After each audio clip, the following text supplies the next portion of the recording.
رايحين للبحر وما عرفتوش واش تدو معاكم. اليوم حضرت لكم زوج وصفات ساهلين وسريعين، واحدة حلوة وواحدة مالحة. نوجدوهم مع بعض وندوهم معنا للبحر وتشوفوا كيفاش جات الخرجة. وغير قولولي، هذه الطلة الشابة ما تستاهلش جام واشتراك؟ نبدو بسم الله بالكيكة اللي رايحة تكون سهلة بزاف وتوجد في وقت قصير.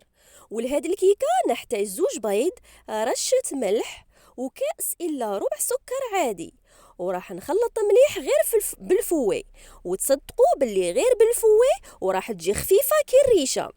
وبعد ما داب السكر نزيد ربع كاس زيت ومغرف صغيرة لافاني ونخلط، ثم نضيف نص كاس حليب ونتابع الخلط. وبعدها نزيد كاس فرينة ونزيد ملعقة كبيرة فرينة وكيس خميرة كيميائية بالتدريج. وبلا ما نطولوا في الخلط غير تجانس المكونات باش تبقى الكيكة خفيفة.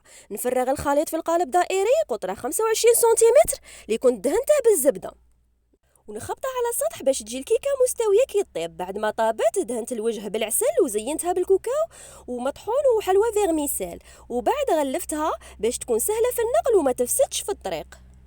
ونمروا درك لتحضير الجزء المالح اللي هو فطائر اللي اخترت يكونوا بخبز التورتيلا. لتسهيل المهمة حطيت شريحة فرماج ومن بعد الحشو، وهذا نفس الحشو اللي حضرته معكم في فيديو فطائر المقلاة، ونخلي لكم الرابط نتاعو في صندوق الوصف. وبصراحة هو من أسهل الحشوات اللي تقدروا تجربوها. درت فرماج على جنب باش يسهل اللصق، ومن بعد طويتها على شكل مثلث.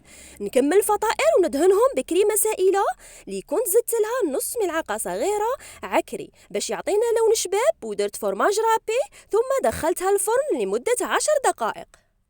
وشوفوا هذا اللون الذهبي للداوه. وصدقوني هاد الوصفتين يوجدوا في وقت قياسي وزيد بنان بزاف، وان شاء الله نكون فدتكم ولو بالقليل. ولهذا ما تنساوش تشجعوني بالجيم وتكتبوا لي رايكم في التعليقات.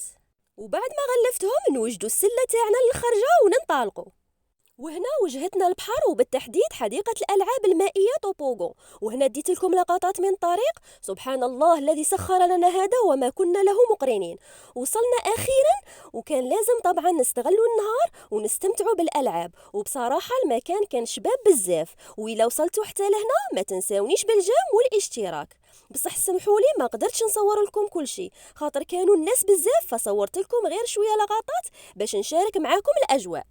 وهكذا كانت خرجتنا اليوم. حضرنا زوج وصفات ساهلين وسريعين واستمتعنا بالنهار والأجواء. بصراحة كانت خرجة شابة بزاف تصفي الروح. نتمنى تكونوا استمتعتوا معايا بهذا الفيديو، وإذا عجبكم ديروا لي جيم واشتركوا في القناة وما تنسوش تبارطاجوا الوصفة مع أصدقائكم. دمتم بخير والسلام عليكم.